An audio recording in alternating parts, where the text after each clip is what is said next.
Well, hi, Seven Star. It's good to see you again. Hi, Victoria. Yeah, great to see you. Thank you. Yeah, I've been thinking about what we talked about last time, and then it just so much to talk about. So I'm really grateful we're doing these. And today I wanted to. So you call yourself a non-duality teacher, and your center is the Center for Self-Compassion. And Mhm. so I would like you to talk about that, the connection that you see between those things and what self-compassion maybe is from a non-dualistic perspective and from a dualistic perspective. I because I think some people do see it that way as well. Yes. Yeah, sure. Just turn on my volume. There we go. Yes. So first I'll talk about self-compassion and then we can talk about the non-duality aspect. So self-compassion has to do with the act of having compassion for yourself or really being compassion for yourself. So first, it's important to talk about the word self and what do we mean by the word self? Because even in non-dualism, people use the word self differently. And then there's like, which self are you talking about? The true self? Or are you talking about the self of the moment or what you think of as yourself? And so it's important to explain when I'm saying the word self, what I mean.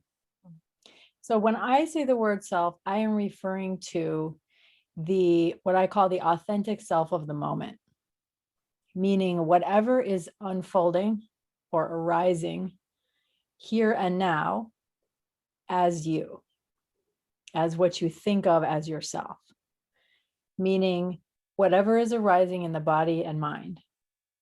So that would be feelings, and feelings are physical feelings and emotional feelings. Both physical and emotional feelings really are physical. That's why they're both called feelings. So I know we have this idea that emotions are some kind of ethereal, smoke in the air or something. But actually, emotions are just physical feelings, just like any other physical feeling.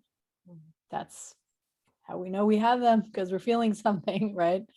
So physical sensations in the body, and then thoughts that arise in the mind or from the mind.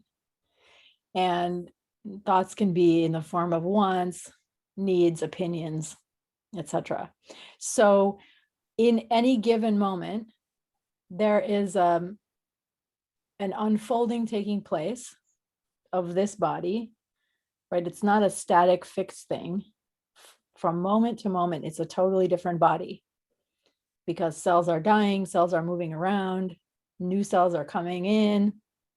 It's like a whole universe, a living universe that's constantly happening.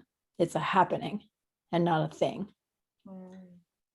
And so is what we call the mind. There's no such thing as a mind. I mean, you can say there's the brain, but when we say the word mind, we are not referring to the brain. When we say the word mind, we're referring to our thinking. And when we say our thinking, what we mean is the thinking that we identify with as me, I'm thinking. So there's most of the brain is doing stuff all the time that we don't identify with, and we don't call me, we don't call ourselves, and we're totally unaware of it, right? So for example, what is digesting your food? What's making your heart beat? What's making your hair grow? How is it that when I'm talking to you, how am I producing speech? How's that happening? Why am I moving my hand? How am I moving my hand like this? I'm not me. What I think of as me and my thinking mind are not doing any of those things at all. So that's the brain, but we don't think of that as us. Like I don't think of me, 7-star, I'm directing my hand what to do, right? Because there's no thought involved in the way that we think of like what we call the self-referential narrative.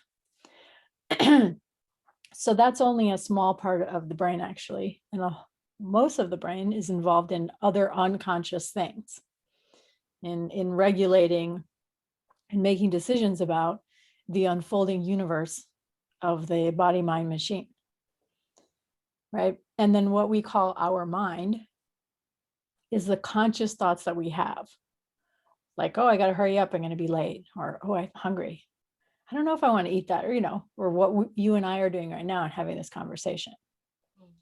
I'm not thinking at all about, my heart beating, like, is it being the right, I'm not thinking about that. I don't have to think about that. So the mind only refers to a part of the brain, or really it's it's a network of many areas of the brain that are working together to produce the self-referential narrative. So you have that's what we call the mind. Then you have the body. So whatever is arising in the form of those thoughts, and whatever is arising as far as like the phenomena that we call the body, that is the authentic self of the moment. That's what I call the authentic self of the moment. Now, that's just a bunch of stuff happening. That is not who you truly are. Because thoughts are just things that you make up. They're not reality, right? So what I call the true self, or your true nature, is that which makes that unfolding phenomena possible. So when you have thoughts, what makes thoughts possible? How do thoughts even happen? How does life happen? How does life unfold? And just that, the unfolding itself, the beingness, not the unfolding, the phenomena, but the unfolding-ness, the beingness. That is your true nature. You can almost think of it as like constant potential, because it never becomes anything, because nothing has any beginning and end. We think it does in our mind, because that's what we make up about things, that they have beginning and end, and it's this solid, fixed, separate thing. But there are no solid, fixed, separate things. It's only one, right? One ocean. So we, in our mind, we look at one wave over there and we go, oh, look, that's a separate thing unto itself, a wave. And the wave is like this, and I can describe the wave. But a wave is never like this. It's a constantly changing, moving, water, pieces of water are coming in and some are moving out, and the shape is changing and it's moving. But the way our mind works, we look at a wave and go, oh, it's like this. We have an idea of the wave. But the wave is just unfolding phenomena, ocean, doing oceanness, right? So we are the oceanness. And then with our mind, which is very clever and very wrong, we make things into things. But there are no things, just a constantly unfolding process. So the constantly unfolding process, the presence, there's many, many words for this, but we have many words, and all of the words that we have to choose from are inadequate and not exactly correct. So like people say it's stillness, it's the one, it's, there's a lot of different names for it. Awareness. So I call that compassionate awareness sometimes, because compassion is just being with. So if I want to have like a thing, oh, here, I gotta have a fork. So here's this fork, right? And I want to be with the fork as compassionate awareness. So what I'm doing is I'm recognizing that the fork is ocean, and this body is ocean, and all ocean in between, all one. And I look at the fork and I recognize this is me. It's just ocean looking at ocean. No separation, total togetherness. Right? So that is the non-dual, what they call not two. So it's not even one as opposed to two, but it's just not two. That's why they say not two instead of one, because we tend to think of one in a dualistic way, meaning, oh, well, one is like the opposite of zero, right? Or one is something that's differentiated from some other number, but it's not even a one because there's nothing else. So if there's only one, then it's not really one because there's no counting anything because there's no things, right? So this is the non-dualistic part. So which like I'm thinking of myself, I just said non-dualistic part. That's good.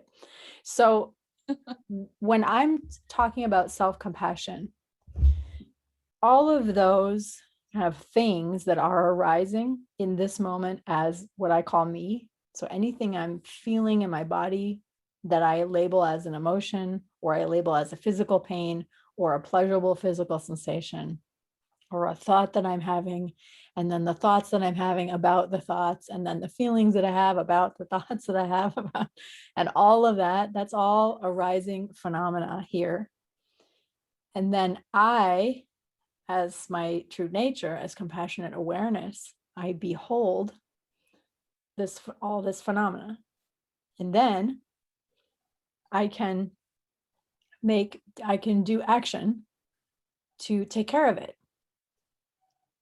So if there is a need arising in the body, the compassionate awareness, then I can be with the need.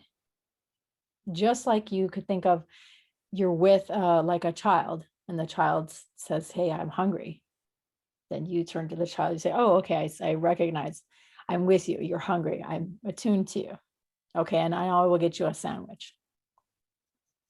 So just like that. So when I am speaking of self-compassion, I'm talking about the authentic self of the moment. And then you, as compassionate awareness, beholding the authentic self of the moment, or whatever is arising here and now as you. And then being able then to attend to your wants and needs, or express your thoughts and feelings.